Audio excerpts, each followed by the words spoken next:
So welcome everyone. On behalf of the CSJ Center for Reconciliation and Justice, welcome to this Justice and Spirituality on-screen discussion of The Breadwinner, a 2017 animated feature film directed by Nora Twomey and produced by the Irish animation studio Cartoon Saloon, all of which is based on the novel by Deborah Ellis. For those of you joining us online, you'll notice that we're still holding this we're still holding this event entirely remote. Our hope is that when and if this pandemic recedes, we will be able to continue this series, public screenings and discussions, live from our campus in Playa Vista.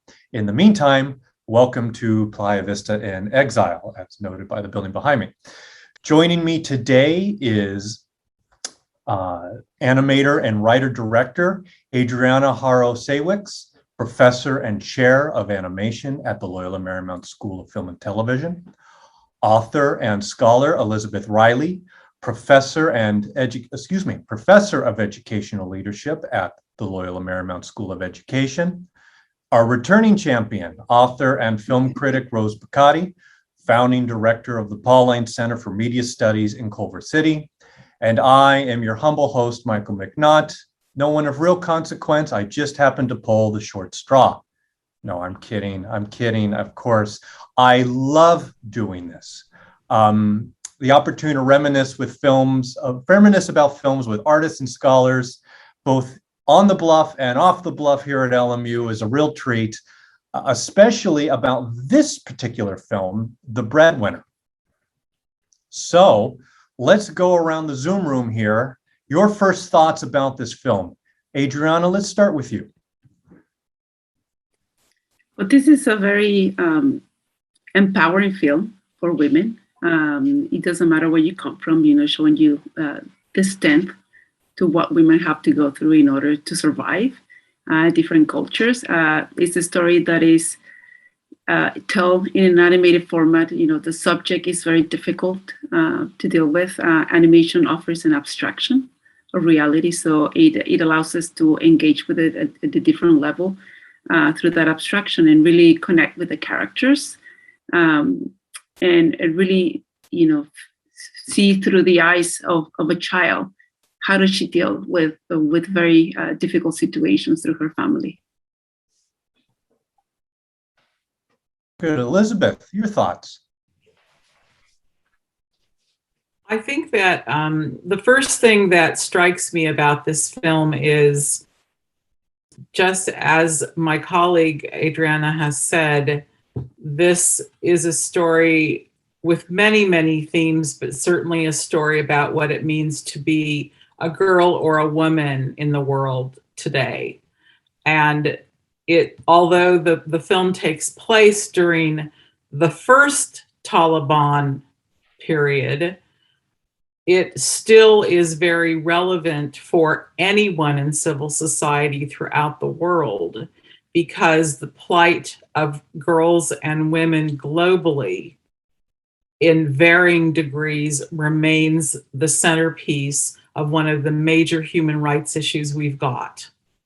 And the degree to which anyone in civil society, any civil society, deals with the plight of girls and women is the degree to which any society is raised up for boys and men as well. And so what you see here in this film is a universal story on many levels of issues of being a girl or a woman in Afghanistan, but anywhere in the world. And you also see, I think, highlighted is the notion of story and the importance of storytelling and the role it has in society. And every culture is a storytelling culture. So I feel that in watching that film, you see that resonate as a way of helping understand reality, but helping to face it in a very safe way. Those are just some initial thoughts I have. Thank you. Sister Rose. Well, for me, it's the idea of storytelling that really made itself visible in this film, because it's a story and then there's stories within the story, and there's a lot going on. But what really impressed me was how storytelling reveals the values of a culture.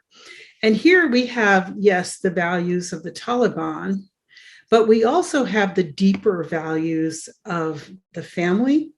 And because not every male in Afghanistan belongs to the Taliban or adheres to, they're limited by the Taliban, but in their own homes, they're very loving people. And I think that's what this shows. And then we see that the power of women, that's the value of this culture too. It's hidden away under burqas and women who have to stay home unless they're accompanied by a man. But the values that are that the women are strong and they love their children and that they will sacrifice for their families even from a very young age.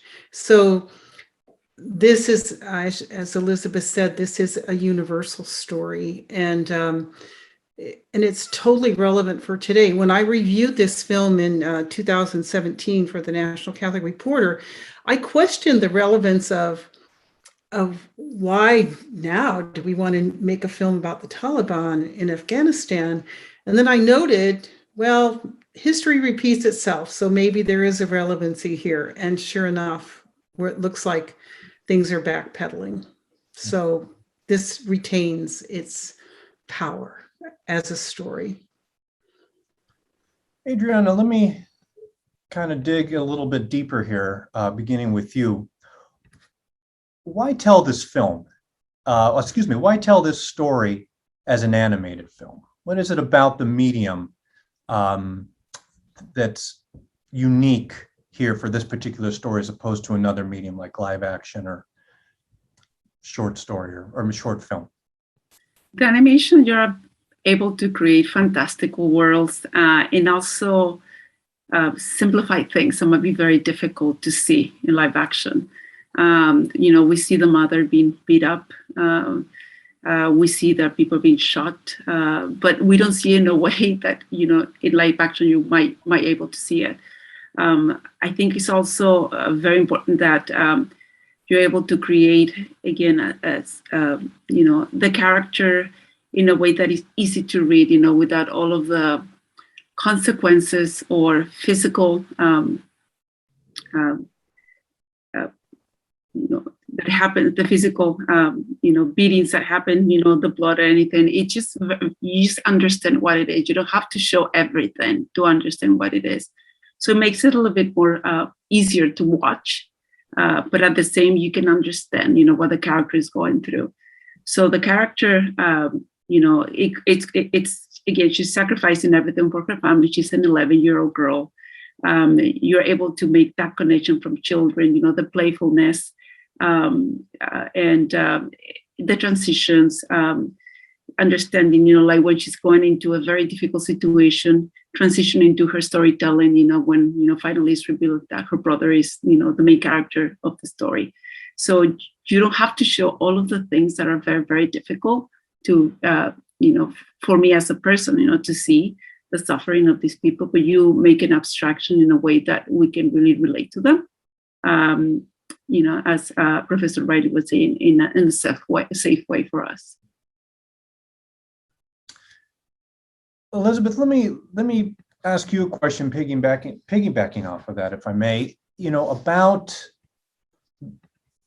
the characters, the treatment of the women, the daughters in the film.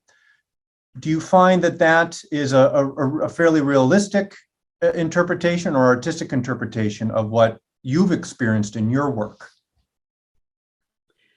There's no question that the way the women are portrayed is exactly the way things were under the Taliban, and unfortunately, the way they are reverting again.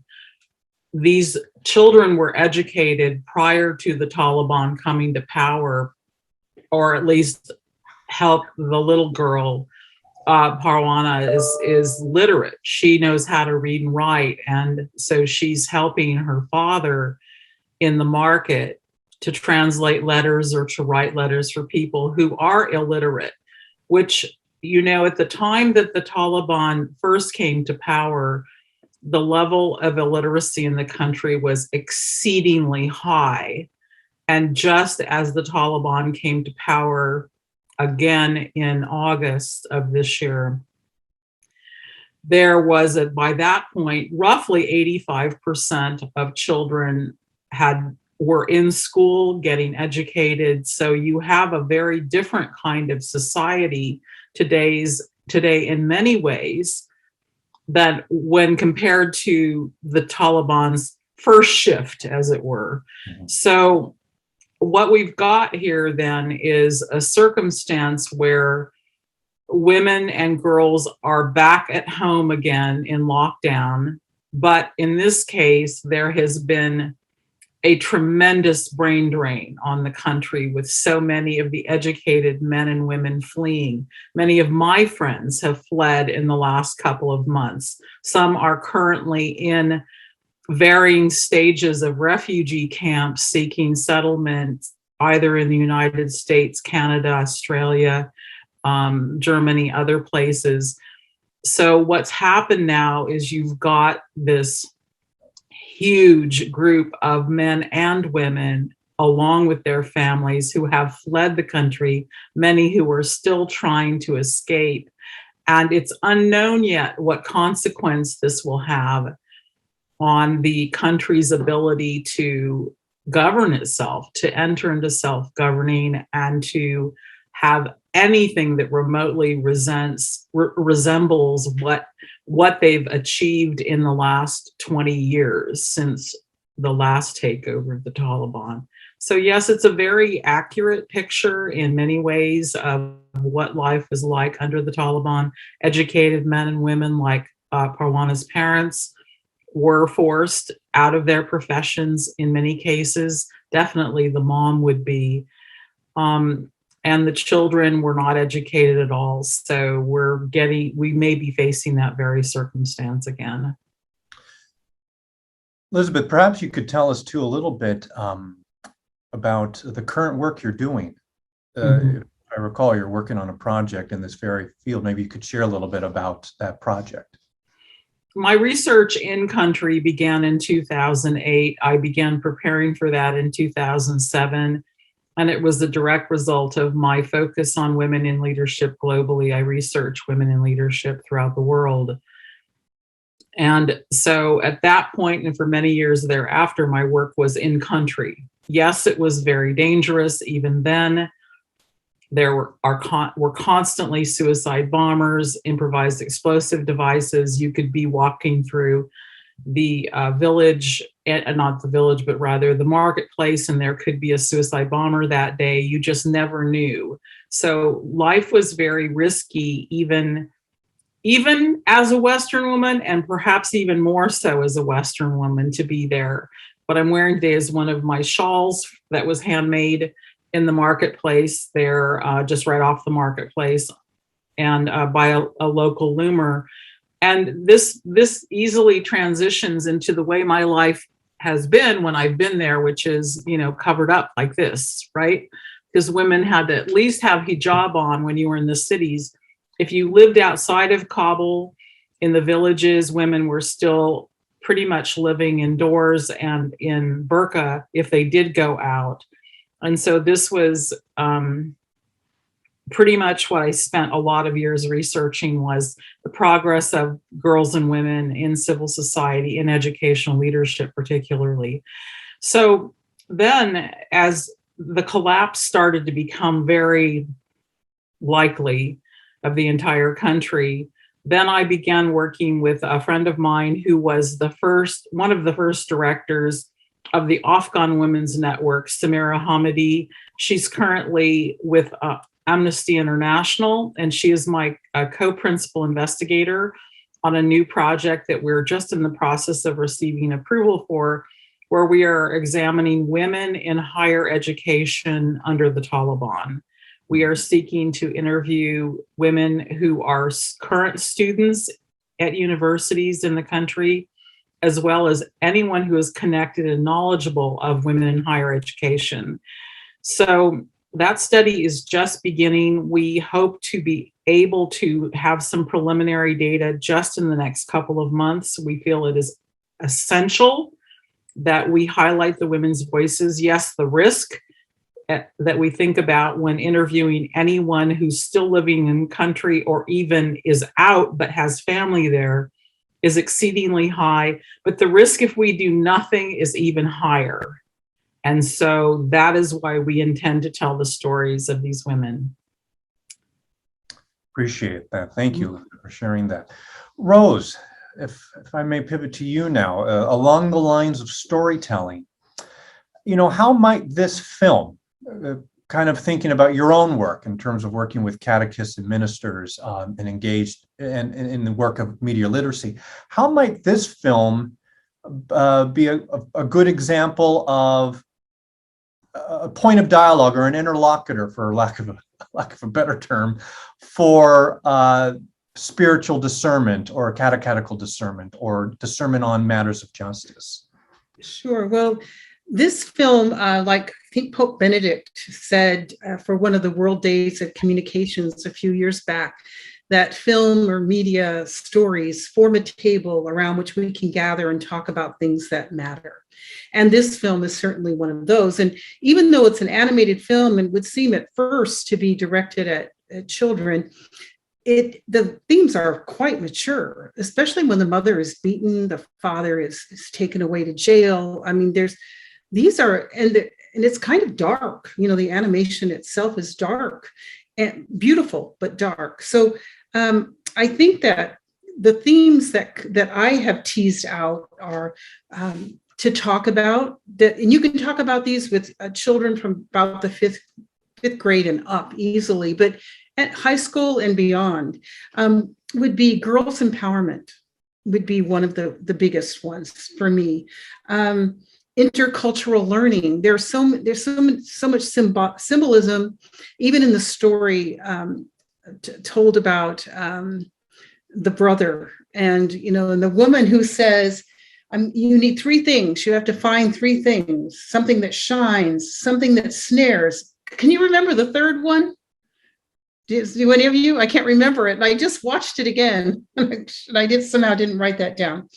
But the idea that children can do brave things, that children, if we allow them to, can find solutions. They're very creative, as we see these children that necessity has made them creative. And in our society, especially middle class and maybe a little bit lower middle class, our needs are basically met.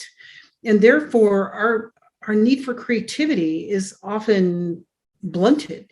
But you find children who don't have their needs met are very creative in how they can take care of themselves, their younger siblings, and their families.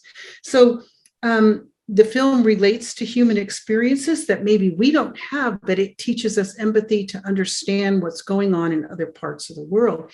Even to the way people eat. Did you notice how many times there was the rice bowl with the family and they were eating with their fingers? Something that in Western society, and in a COVID society, we're like freaking out. We don't do that.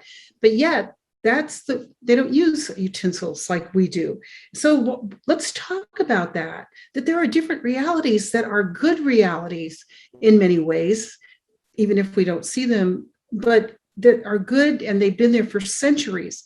What do they mean? And how can we relate to people? The other thing is that these girls, especially the two friends, they're inspirational and they're aspirational. And they, again, show us what we can reach for, even when times are dark. Another thing that came to my mind was seeing the mother, after the man had beat her, with the dark eye and the mark on her cheek, is that domestic violence. Children are seeing this type of violence in their homes. And you show this film to young children, you don't know how they're taking it in. You don't know what experiences they're bouncing off their understanding of what's going on. And while the life in Afghanistan may seem primitive, things that happen in homes happen over here too. So those are things that a teacher and a pastoral minister would need to keep in mind and prepare children for watching the film and for the things that we could get out of it. How can we support the empowerment of women everywhere? Central America, how can we give them jobs that in their homes that they can make money and support themselves? I think those are some of the main things that we could talk about. There is a guide that's online still at thebreadwinner.com. So I would really encourage anyone who is working with children or groups, or if you want to talk about what's going on in the world today, using an animated film, as Adriana said, is it's a safe place to go to talk about things that matter. Because for children, we want to create a safe place, even for their own cinematic experience. So, and for talking about things like this, things that will rise up, we need to be aware that issues could rise up and how we would address them. But millions of girls still don't have access to education around the world. We do have access. We can talk about our gratitude for the educational opportunities that we are given and for those that we aspire to. So that's just a start. And the other thing is war and violence and what the effect of war has had on the children and the psyches of these people that have been in the crossroads. As the film says, they've lived on the boundaries of all these countries that have used them as a battlefield for centuries. What does that do to a people? How does it subjugate them? But also, how does it help them to rise up?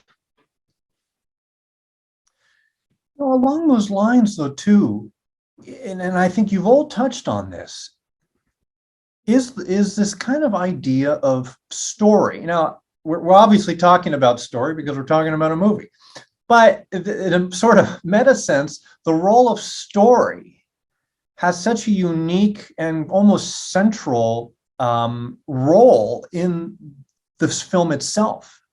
The story used to soothe the crying child, the story used to soothe the angry elephant king. The story is used to bring justice to a number of people.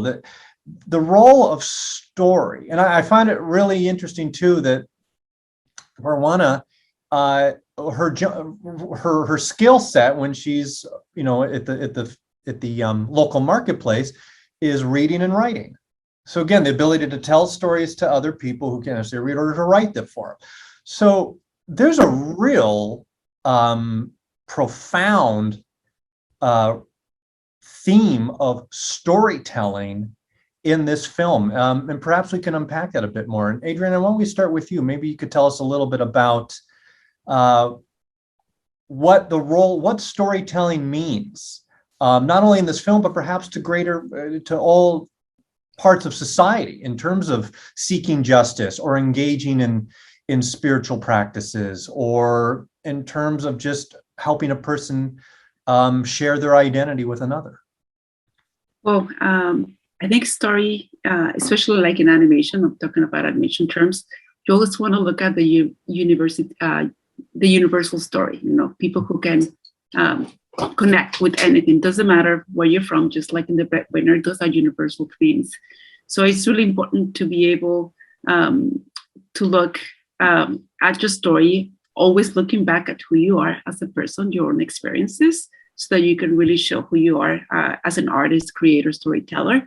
But always, again, finding that the universal aspect of your story so people can connect. As animators, we can create stories in any medium, as long as the story is strong, the medium doesn't matter. It could be 3D animation, it could be 2D animation. So it's just about creating something that resonates. You want to create characters that feel, that breathe. It could be a line, but if we believe that your character is thinking, it has a consciousness, it has a purpose, then it makes all the difference to the viewer.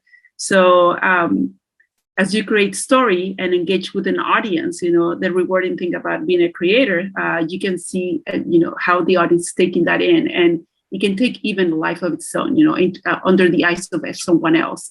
So, so it's very important to develop. I'm thinking about a teacher, as a 3D animation teacher. Whenever we teach our students, story, again, going back to the root of who you are as a person, and then find that universal aspect so that you can share with the world, that specific thing about you, but then people can really relate to everything else. Elizabeth, your thoughts? I think that's what makes a story like The Breadwinner so relevant for today, is because although this is a very personal story about, with one child as the central character, the story develops on so many levels that are with things that resonate in our own lives. And the three of us have talked about this in different ways this today to say, this is a really critical time that we face in the world, with understanding our common humanity, not just our differences. And although this is a country very, very far away from us, we face very similar issues. We're facing right now the issue again hitting us in the face with 40, 50, 60,000 Afghan citizens who've had to flee for their lives and are coming to this country. What will be our relationship to people whose culture is very different from our own, that is a predominantly Muslim culture, and not just Muslim, but various aspects of Islam are represented. The Sunnis are not the Shia. And so all of these religious contexts are very, very important for us to understand and to develop greater tolerance. I think organizations such as ours that are faith-based have that unique opportunity to address those issues of community from that perspective. When you have a culture that brings so much richness from the stories, but from also the religion and the cultural connections too. Those are just some initial thoughts that come to me about the notion of story and the importance. I'll mention one other thing. When I write up, people think of academics as, we publish these journal articles or these books and they're very boring and dry and they put us all to sleep. I always tell my stories about Afghanistan from the perspective of the people that I've met. And I'll profile, say, a high school principal and what it was like when Taliban first took over. And she had to become housebound. And yet with the support of her father, she ran underground schools for girls at a risk to both of their lives. She and her father knew if they were caught, they would be stoned to death.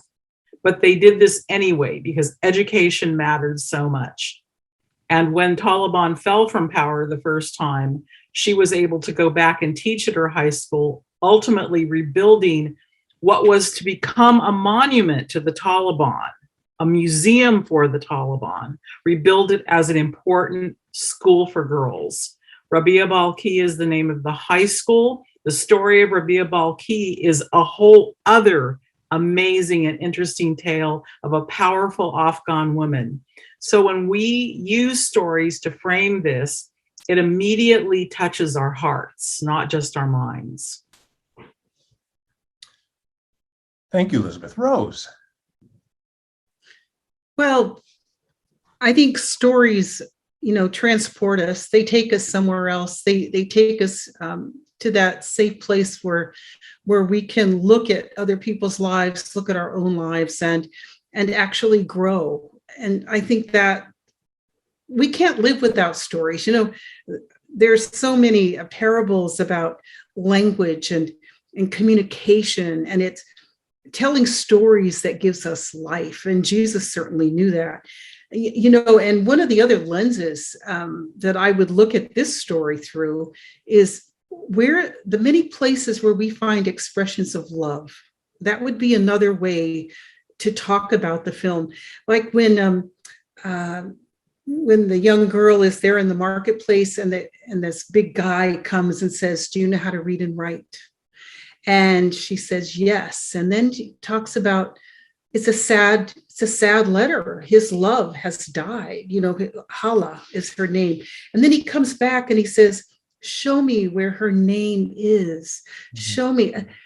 You know, you have that generosity of this young girl teaching him to read, reading him the letter, and then starting to teach him to read and write. This kid. And then you see that his love for this woman who has died. You see the love of the mother for her children, the children for one another.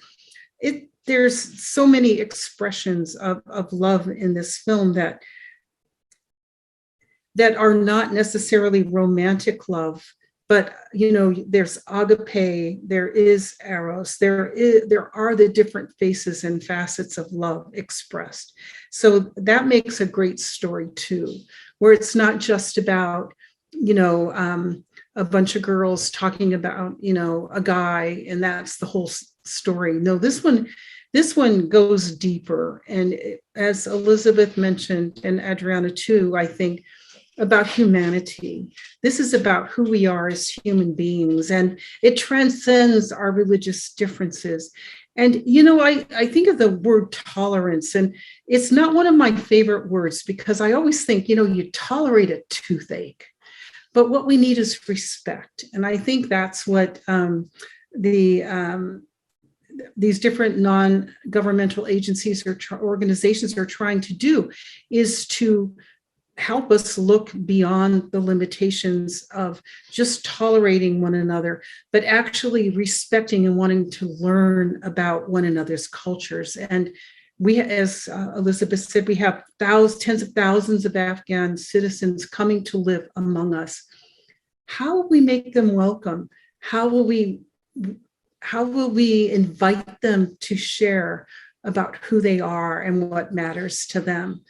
I hope that I get that opportunity in Culver City.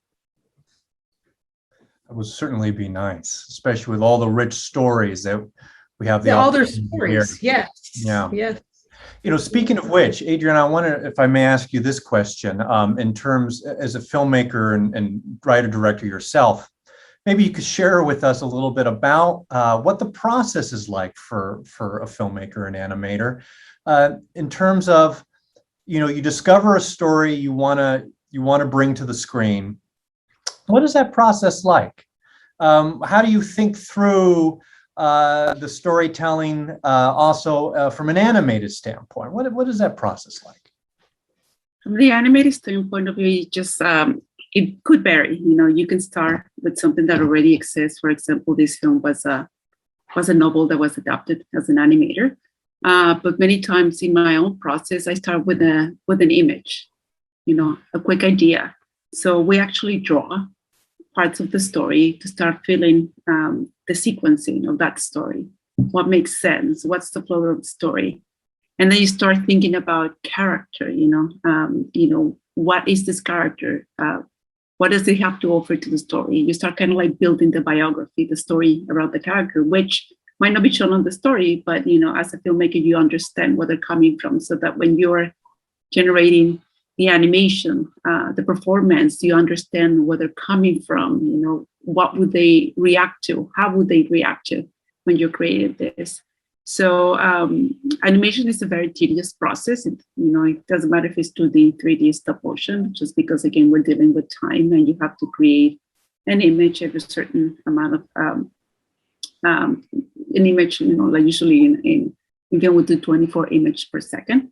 And then you can, again, understanding that timing so that the audience really can engage with the character, give your audience enough time when you're actually doing the animation performance to understand what the character is feeling and actually be able to anticipate what the character might be doing without really missing the point of everything. but it's all about, it's a lot of refinement, going back to the drawing room if things don't work, rework it out. Sound is a very, very important aspect of it. Many times I start already with the soundtrack in mind, or with the composition. And that allows me again to give a beat, some sort of a structure to the film. And again, the production, it's just really getting all of your assets, your backgrounds put back into what you want them to be, and deciding what your medium was going to be, 2D, 3D. In the case of the Breadwinner, most of it is 2D. There are some 3D elements where it gets a little more complicated, like vehicles. But yeah, it's a lot of revision. It's a labor of love, definitely, because there's a lot of patience, being able to look at it and kind of like creating that distance in between to show it to people. Sometimes as a creator, you get you start to get a very narrow focus because you understand your characters, but when you show it to the world, do they really understand, where they're coming from? And also think about the element of surprise, you start giving hints here and there, but do you want to surprise your audience? What surprise is going to look like visually? Quick nerd question, if I may. So, the last decade and a half, at least for us American audiences, the animation has been dominated by the 3D computer animated world. And yet here from 2017 is this mostly 2D animated film. Is there still a place for 2D animation in our world today? I think there is. I think what 2D offers is a very refreshing look at the way you create and design your characters. Cartoon Saloon is well known for the type of work that they do. They do Song of the Sea, Wolf Walkers, which takes a lot of the elements of the culture that they're trying to show to really engage the audience. So I think, from a 3D animated perspective, when I look at the 2D films, it's quite refreshing. And visually satisfying, whenever you see everything come together. So I think there's definitely a place for that. Yes. That's good news because I'm a huge fan of 2D animation myself. Speaking of, is there a place for something in this world, Elizabeth? I would say one of the probably secondary themes or important tropes in this film was education. We take that for granted sometimes in the Americas. I mean, we've been fortunate, even with all this great technology we've had in the last 5 years, that allow us to pivot to continue education during this pandemic. Tell us, remind us all, much like storytelling, why is education so important to our culture and our community that it's worth fighting for, much like what you've experienced and seen with your colleagues in Afghanistan? When we teach people to read and to write, we teach people how to think critically about the world and how to question things. And I would like to pivot from that notion of education in the classic sense to how filmmakers can help educate and the plight of Afghan filmmakers as we move forward.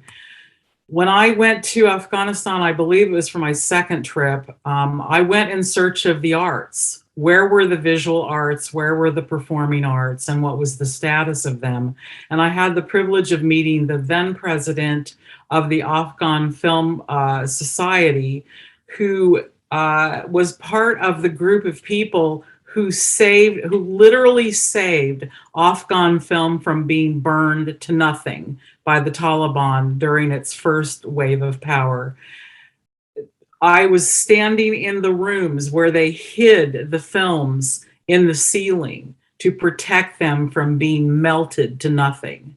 And so what you see then, what you saw then and what we see today is the threat once again of entire culture being destroyed. And I believe that a filmmaker's job is to tell stories in the most compelling way so that we and they take action. One of the filmmakers who fled during this, just about 2 weeks after the Taliban took over in August, her name is Sarah Karimi. And Sarah is a filmmaker who was featured just recently in September at the Venice Film Festival. But she and other Afghan filmmakers, they have now had to leave their country. And so, but they still have many stories to tell. She talks about her stories being in production and how some were ready to go, some were still in process, and yet she had to flee, leaving everything behind on a flash drive, making sure that there was at least a backup somewhere in existence in the event that she was killed trying to flee the country. So these are stories that are continuing to emerge. And I believe that filmmaking, animation, these are opportunities for us as a world to stand up for the human rights of others. And it begins with education, but part of that is educating us through film. Rose, let me ask you this along those lines. How might we, as consumers, middle-class people living in Los Angeles, find these other voices, these marginalized filmmaking voices, like some of the individuals we're talking about today? How do we support that work? How do we find that work? How do we hear those stories? Well, I think it's been hard in the pandemic, but one of my Lenten resolutions every year is that when I pass a homeless person is to stop. If I can give them something, I do, or ask them if they would like, me to get them some water or some food or something, and then to ask their name and, and tell them my name. And that's an invitation in a way. We have to be willing to take the time to listen. I think, Pope Francis, he just launched the International Synod for the Church. That's going to take 2 years, but one of the 3 main focuses, well, one is encounter, and the second one is listening.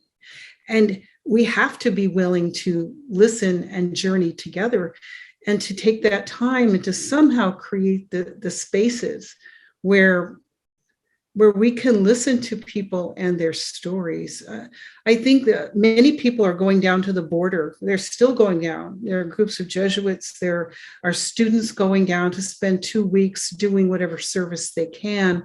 And I wonder what stories they're hearing and what they're going, those are going to make their way to book and to screen.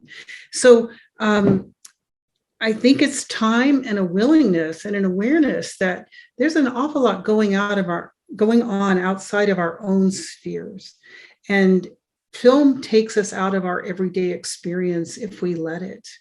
And that's a good thing, because the world is a big place with billions of people living their own lives and seeking happiness and meaning in their lives. And they have stories to tell that can move us, that can change us, that can make us better people. So I think the first thing is being willing. The second thing is taking the time. Well said, Rose. And I think with that, we have to close. Our time has come to an end. Sister Rose, Adriana, Elizabeth, thank you very much for your time and your thoughts and experiences and your own stories that allow us to kind of reflect on the one we've discussed today and perhaps our own. Before we close, I just quickly want to thank our colleagues at the LMU School of Film and Television, Center for Religion and Spirituality, William H. Hannon Library, LMU External Relations, and SEMA, who have all contributed to the work of this series. We are grateful for your time, efforts, and continued collaboration. So today's discussion is the first of 2 on this film. The second will be on Friday, at which we will answer your questions. I'm pointing to the audience, not to the panelists. Those of you watching right now. So please leave your questions in the comments section of this video. If you haven't watched the film, go watch it. You might actually enjoy it. So again, we will be together on Friday. Thank you again to our panel today, and we look forward to concluding this conversation at the end of the week. Thank you all very much, and have a wonderful day.